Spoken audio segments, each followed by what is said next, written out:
बोला. नमस्कार. महाराष्ट्रातील तमाम विना तथा अंशतः अनुदानित शिक्षक बंधू भगिनींनो, ही जी लढाई होती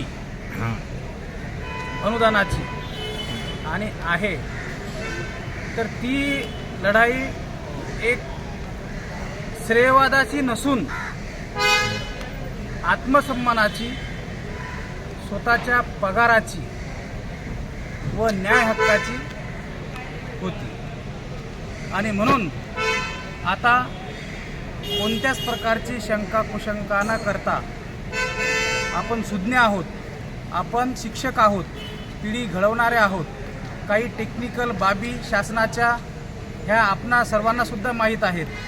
आणि म्हणून आपण जो काही आतापर्यंतचा जो काही वनवास होता की आपल्याला प्रचितीनुसार वाढीव टप्पा मिळावा आणि इतर काही शिक्षकांचे प्रश्न, तर या प्रश्नाला काल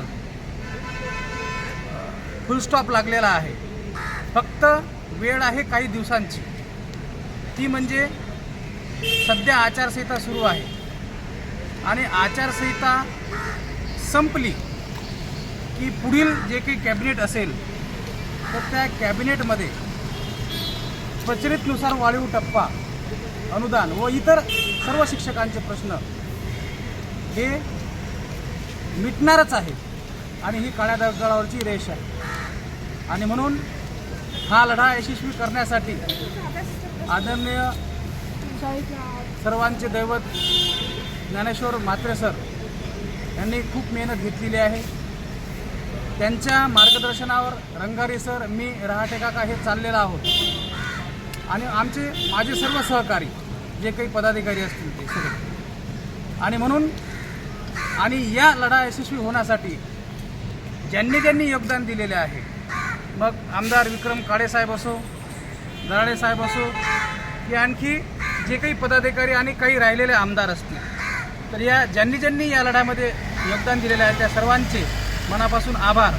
आणि ज्यांनी आपला कायमचा प्रश्न मिटवलेला आहे ते म्हणजे आदरणीय धडाडीचे नेतृत्व असणारे माननीय महाराष्ट्र राज्याचे मुख्यमंत्री साहेब एकनाथ शिंदे साहेब व दोन्हीही उपमुख्यमंत्री साहेब आणि लाडकी शिक्षण मंत्री साहेब आणि शासन आणि प्रशासनमधील जे काही अधिकारी असतील, यांच्या सर्वांच्या प्रयत्नामुळे हा लढा आपण काही अंशतः जिंकलेला आहे.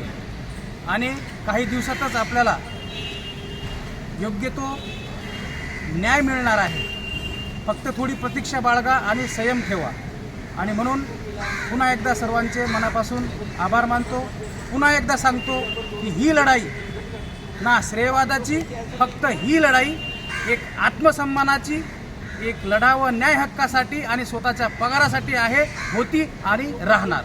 धन्यवाद.